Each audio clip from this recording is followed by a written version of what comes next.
In verse number 4, so if there are these disputes, these disagreements with each other in the church,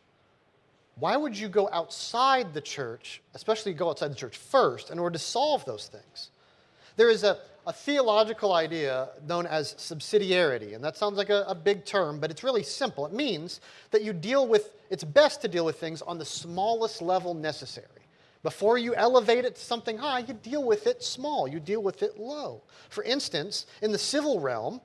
if there is a four-way traffic stop, such as there's a four-way traffic stop next to the hospital that I go past every time I go to work, and it always seems like everyone is confused about how to use a four-way traffic stop. So having a traffic light there would be far better and easier because people can see the green lights and know when to go and that sort of thing.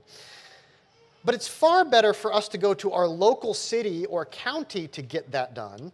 rather than to first escalate it to some national issue that needs to be on the docket for the next election and that Congress must preside over, where people outside of our community, disconnected from where we live, will now always practice overreach with their authority and declare a uniform law over every traffic light in the nation, when all I needed was one traffic light at a four-way stop.